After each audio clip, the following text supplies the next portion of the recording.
Columbia Broadcasting System and its affiliated stations present Orson Welles and the Mercury Theater on the Air in The War of the Worlds by H.G. Wells.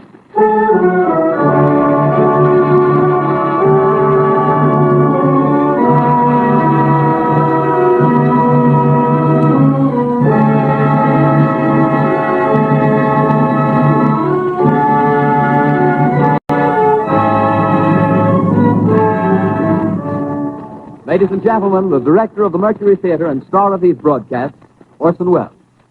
We know now that in the early years of the 20th century, this world was being watched closely by intelligences greater than man's, and yet as mortal as his own.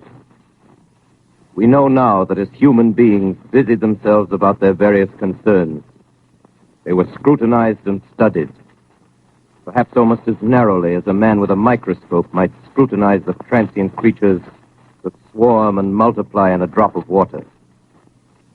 With infinite complacence, people went to and fro over the earth about their little affairs, serene in the assurance of their dominion over this small, spinning fragment of solar driftwood, which by chance or design, man has inherited out of the dark mystery of time and space.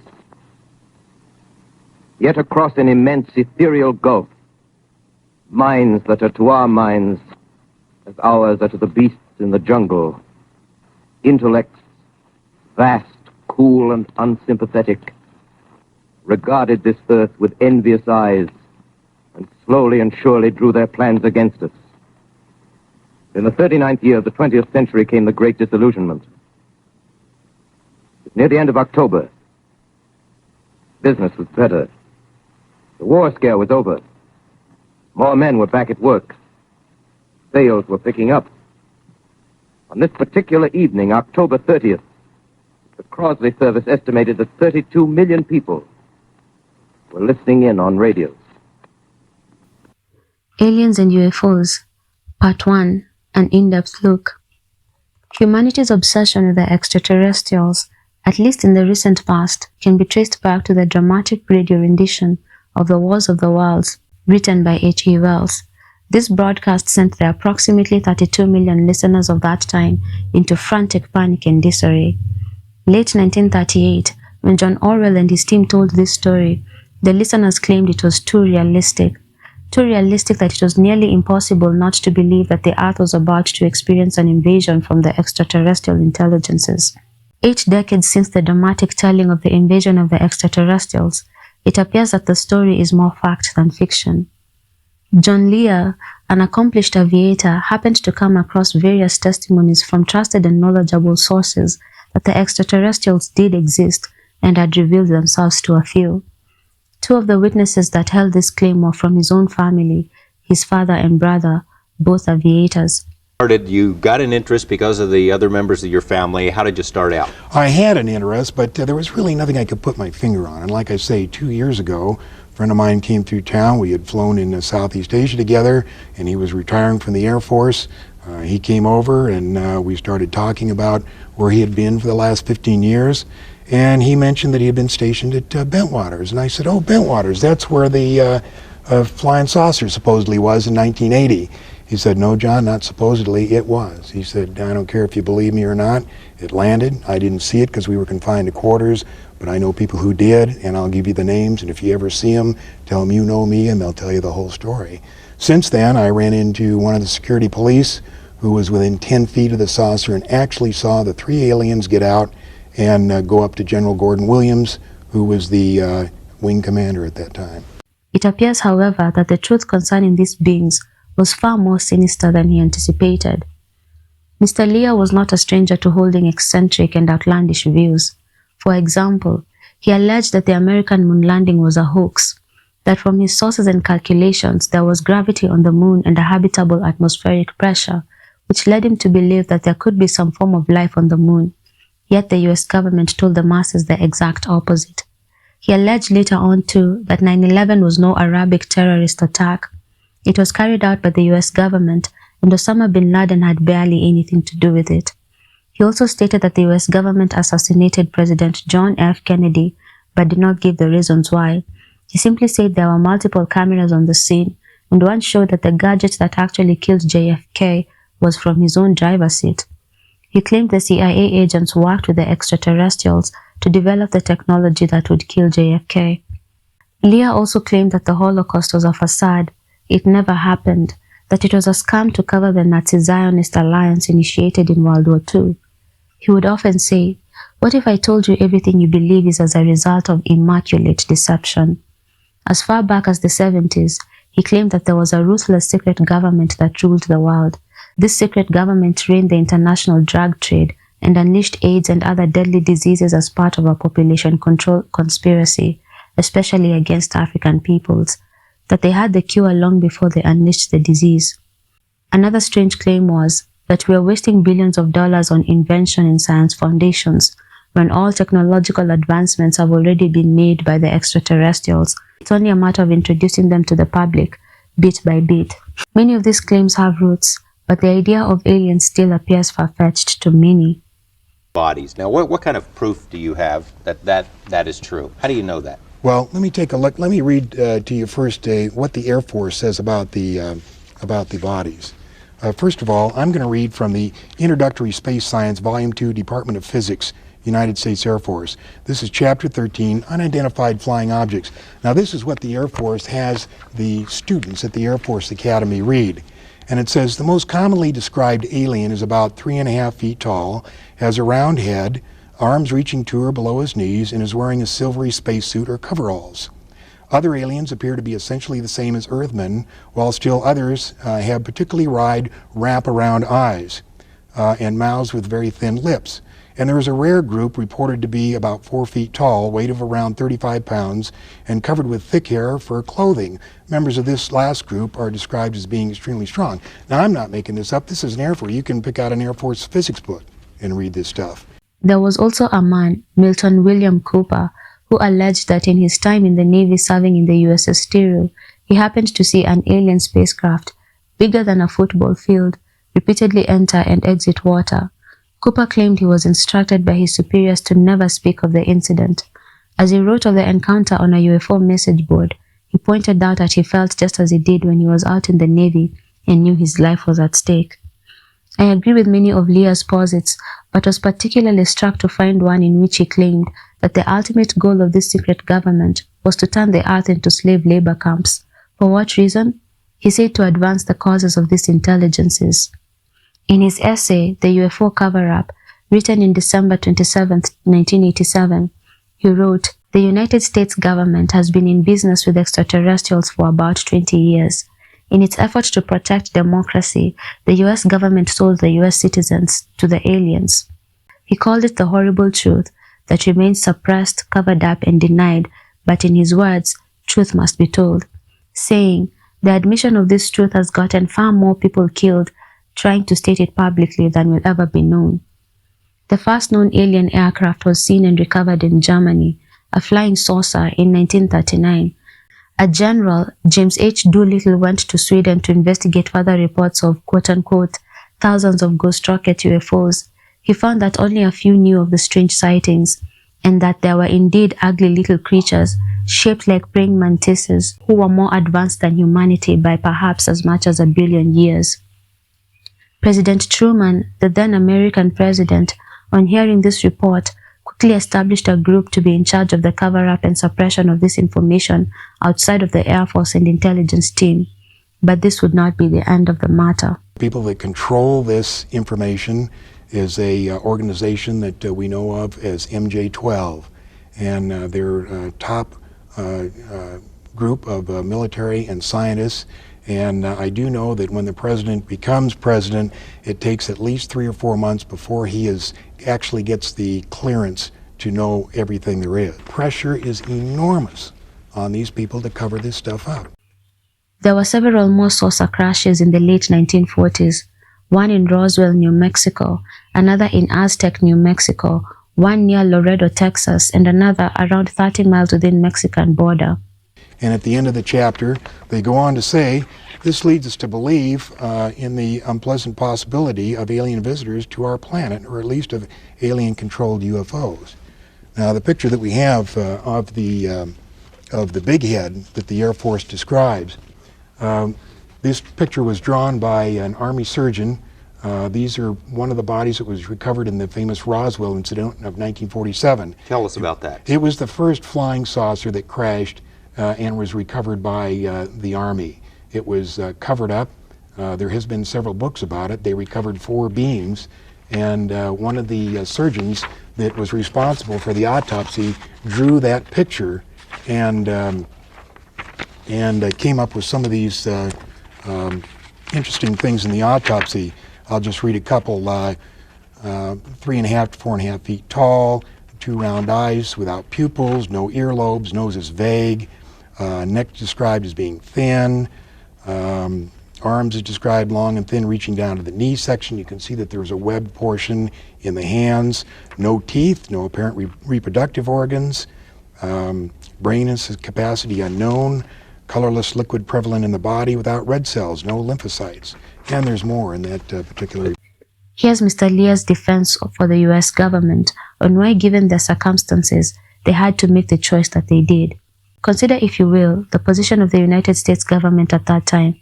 They proudly thought themselves as the most powerful nation on earth, having recently produced the atomic bomb, an achievement so stupendous that it would take Russians 4 years to catch up, and only with the help of traitors to democracy.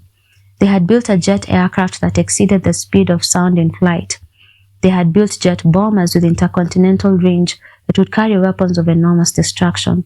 The Cold War had brought economic prosperity, and the future seemed bright. Now imagine what it was like for those same leaders, all of whom had witnessed the panic of Orson Welles' radio broadcast, The War of the Worlds, in 1938. Thousands of Americans panicked at a realistically presented invasion of the Earth of beings from another planet. Imagine their horror as they actually viewed the dead bodies of those frightening-looking little creatures with enormous eyes, reptilian skin, and claw-like fingers. Imagine their shock as they attempted to determine how these strange saucers were powered, and could discover no part even remotely similar to components they were familiar with. No cylinders or pistons, no vacuum tubes or turbines. The stories are legendary of transporting crashed saucers over long distances, moving only at night, purchasing complete farms, slashing through forests, blocking major highways, sometimes driving 2 and 3 lowboys in tandem with an extraterrestrial load 100 feet in diameter. Lear claims from his research that there are over 5 different civilizations of these beings. George, basically what we're dealing with here is, I'll give you the bottom line. Okay, I'm not trying to sell it. I want to hear your thesis. I'm not trying to sell a book. I'm not trying to promote a lecture. This is based on what I've come across after intense research in the last year. And I have found out that the government has retrieved between 10 and 15 actual flying saucers, 3 of which have been in perfect condition, 1 of which they tried to fly. They have between 30 and 50 alien bodies in cryogenic storage. We even have the name of the person whose job it is to show these bodies to the heads of state and the people who are authorized to see them. They represent at least 5 different civilizations. On April 25, 1964, the first official communication between these aliens and the US government took place at Holloman Air Force Base in New Mexico. 3 saucers landed at a prearranged area, and a meeting was held between the aliens and intelligence officers of the US government. The US government made a deal with those creatures called EBEs, that is, extraterrestrial biological entities. The deal was that in exchange for technology that they would provide to the US, the government agreed to ignore the abductions that were going on and suppress the information on cattle mutilations. The EBEs assured the US intelligence that the abductions, usually lasting about 2 hours, were merely the ongoing monitoring of developing civilizations. Here were the purposes and conditions stipulated for the abductions. Insertion of a 3 mm spherical device through the nasal cavity of the abductee into the brain. The device is used for biological monitoring, tracking, and control of the abductee. Implementation of a post-hypnotic suggestion to carry out a specific activity during a specific time period, the actuation of which will occur within the next 2 to 5 years. Termination of some people so they could function as living sources for biological material and substances. Termination of individuals who represent a threat to the continuation of their activity. Effect genetic engineering experiments. Impregnation of human females and early termination of pregnancies to procure the crossbred infant. In a couple of minutes ago before the break that you think 90% of these visitors are hostile. What makes you think that? Well, doesn't fit with what we think of as ET, you know? If you read several of these books that are on the newsstands, one is called Intruders, one is called Communion. They apparently come down, and when I say apparently, this is taken from 300 hypnosis cases. A friend of mine has done 140 of them. And the people are abducted. They're taken up into a saucer. Usually lasts about an hour. They do all kinds of experiments. They give them shots. They poke them. They cut them. They do all kinds of things, then wipe out their memory and send them back. Only after several months of some psychological problems do they end up going to a psychiatrist. And the psychiatrist, on trying to find out what the problem is, in the use of hypnosis, finds out that this person has been abducted. What's the reason for that? What are they trying to learn? There's three things that they're trying to do with these abductions. The first thing is they're trying to monitor us. It started in the early 40s, and they'd put a little unit, very small BB-type object, way up in the backside of the brain, and they'd leave it there for about 18 years. They'd pick them up and put it in about 4 years old. About 12 years old, they would pick them up and monitor it. Then about 18, they'd take it out. The second thing they did is they put a post-hypnotic suggestion. According to many of the people that have been hypnotized, and we found out what they've told them, apparently within the next 2 to 5 years, there is going to be a big event. Something enormous is going to happen. And these people who have been abducted, and there's probably over 100,000 of them, have been given some place to go and something to do. But under our best hypnotic techniques, we cannot find out what it is. Lear adds, the US government was not aware of the far-reaching consequences of their deal. They were led to believe that the abductions were essentially benign, and since they figured the abductions would probably go on anyway, whether or not they agreed, they merely insisted that a current list of abductees be submitted on a periodic basis to the US intelligence and the National Security Council. I disagree with Mr. Lear's quote-unquote defenses. According to Mr. Lear, the US government was caught in various conundrums. First, they were dealing with foreign beings of far greater intelligence whose tools they had no familiarity with.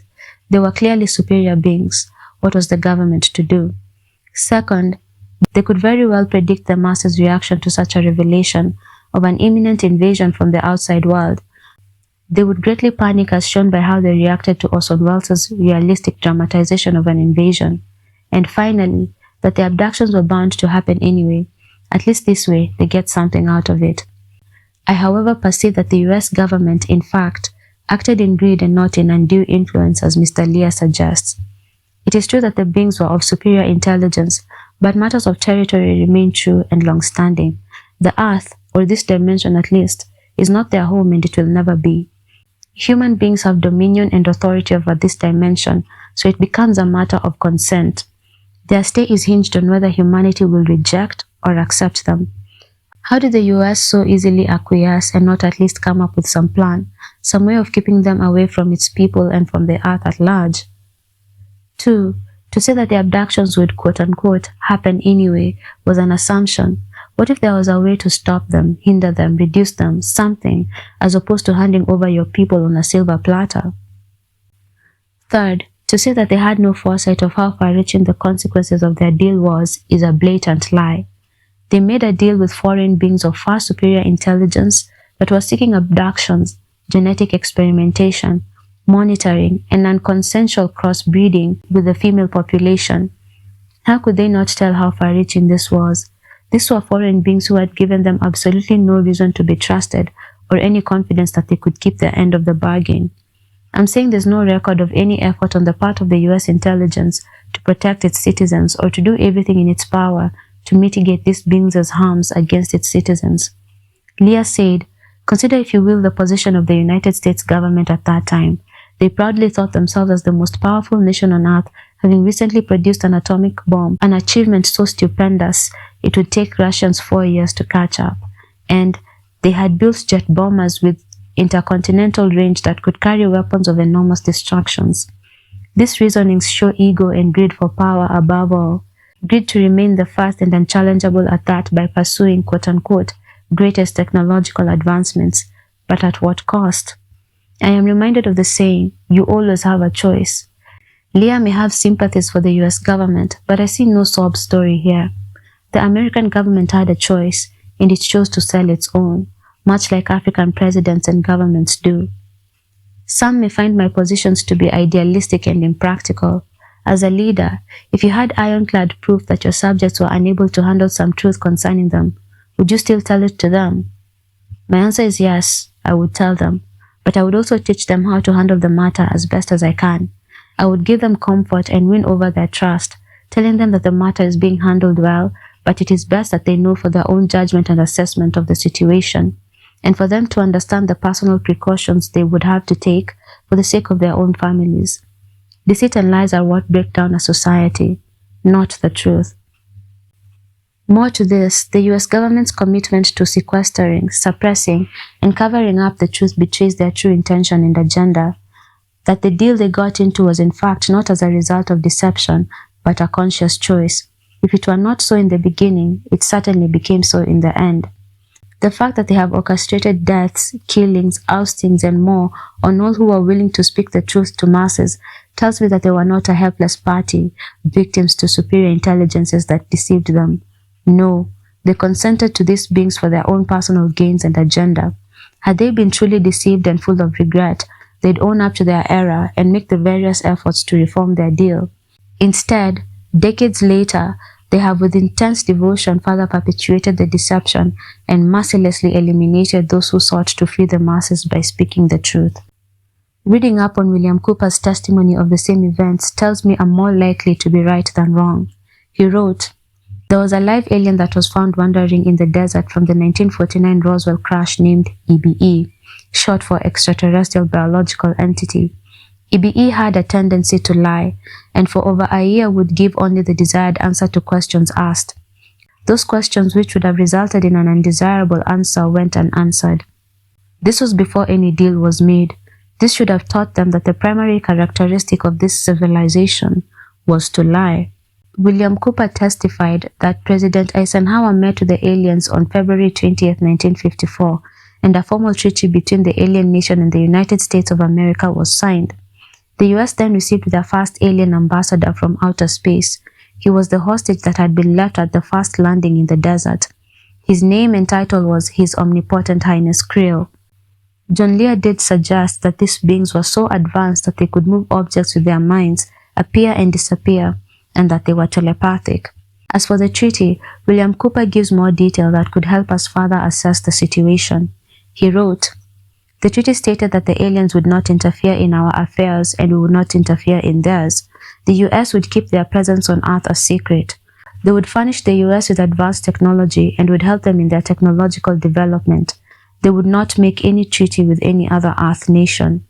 They could abduct humans on a limited and periodic basis for the purpose of medical examination and monitoring of our development, with the stipulation that humans would not be harmed, would be returned to their point of abduction, would have no memory of the event, and that the alien nation would furnish Majesty 12 with a list of all human contacts and abductees on a regularly scheduled basis.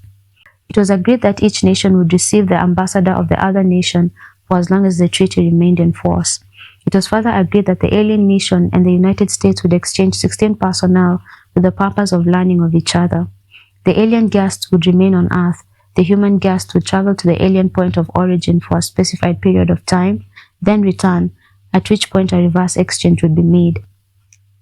It is unclear whether the human ambassadors ever returned. It was agreed that the bases would be constructed underground for the use of the alien nation, and that 2 bases would be constructed for the joint use of the alien nation and the United States government. Exchange of technology would take place in the jointly occupied bases. So far, 2 pieces of new information have emerged. One, that the US wanted no other nation to have access to the technological advancements that the aliens proposed to offer. This proves their greed and agenda to remain at the top, whatever the cost. 2, that they did make a conscious choice to surrender their territory to these beings, to keep their presence a secret, and to build bases to inhabit them. More from William Cooper. According to the documentation that I read, at least 600 alien beings actually resided full-time at this site, along with an unknown number of scientists and CIA personnel. Only certain people were allowed to interface with the alien beings, and those personnel were watched and are monitored continually. William tells of a man named James Forrestal, the Secretary of Defense at the time, who objected to the secrecy. He was one of the first abductees. He began to talk to the Congress and the opposition leaders about the alien issue and was immediately asked to resign by the then President, Mr. Truman. Later, he reported being harassed and monitored, which eventually led him to suffer a mental breakdown. He was forcefully taken to the mental ward of Bethesda Naval Hospital. Due to fears that he would talk, the administration ordered that he be isolated and his family was denied permission to visit. Frustrated at this, his family made arrangements to transfer him to a different hospital on the early morning of May 22, 1949. When the authorities found out, sometime in the early morning of May 22, 1949, CIA agents tied a sheet around James Forrestal's neck, fastened the other end to a fixture in his room, then threw James Forrestal out the window. The sheet tore and he plummeted to his death. His death was reported in this way. In the early morning hours of May 22nd, his body, clad only in the bottom half of a pair of pajamas, was found on a third-floor roof below the 16th floor kitchen, across the hall from his room. Forrestal's alleged last written statement was touted in the press and later on by biographers as an implied suicide note. James Forrestal was one of the first victims of this deceptive cover-up. This is only one of the many accounts of people who have died at the hands of the US government for trying to reveal the truth. Only the willful ignorant would still imagine that the US government was helplessly deceived and has since had no say on the operation of these beings throughout the earth.